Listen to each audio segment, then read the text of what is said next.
কংগ্রেস মোকাবেলা করবে, চিন্তার কোনো কারণ নাই। ওসব কংগ্রেস পার্টি দপ্তরের মস্তানি আমরা মানবো না। এই তো আমরা পার্টি বসে আছি, কেউ আসুক না দেখি।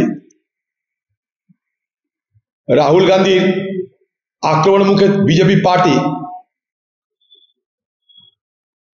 আজকে কোনো জবাব দিতে না পেরে উল্টে বদনাম করছে। রাহুল গান্ধী কাউকে গাল দিয়েছে? কাউকে কিছু বলেছে? খালি বিকৃত করা হচ্ছে এগুলো। রাহুল গান্ধী কি বলছে সেটা জানার চেষ্টা না করে এটাকে উকসিয়ে দিয়ে বিহারের ভোটে তার প্রভাব ফেলার চেষ্টা করছে, হ্যাঁকে না নাকে হ্যাঁ করে। আমি প্রদেশ কংগ্রেস দপ্তরে যারা যায় তাদেরকে বলবো, পাহারার ব্যবস্থা করুন। আর যে মস্তান বিজেপি এইসব করেছে তাদেরকে পুলিশ গ্রেপ্তার না করা পর্যন্ত কলকাতার বুকে আন্দোলন চলতে থাক। প্রদেশ দপ্তর আমাদের সকলের পরিচয়। প্রদেশ দপ্তর পশ্চিমবঙ্গের কংগ্রেস কর্মীদের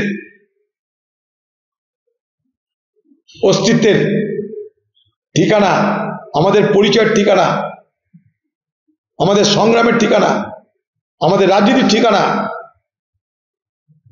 সেখানে অন্যায় করে কেউ জুলুম করবে, হামলা করবে, কংগ্রেস মানবে না, মানবে না, মানবে না। তাহলে আমরাও তাহলে বিজেপি দপ্তরে যেতে থাকবো। তাহলে আমরা তাহলে বিজেপি দপ্তরে যাব। বিজেপি পার্টিকে পশ্চিমবঙ্গে সতর্ক হতে হবে। একতরফা কিছু হবে না বাংলায়। রাহুল গান্ধীর সমালোচনার মুখে নরেন্দ্র মোদী দাঁড়াতে পারছে না, তাই তার লোকদের দিয়ে রাহুল গান্ধীকে এবং কংগ্রেসের ভাবমূর্তিকে কলঙ্কিত করার জন্য প্রথমে মিথ্যা প্রচার,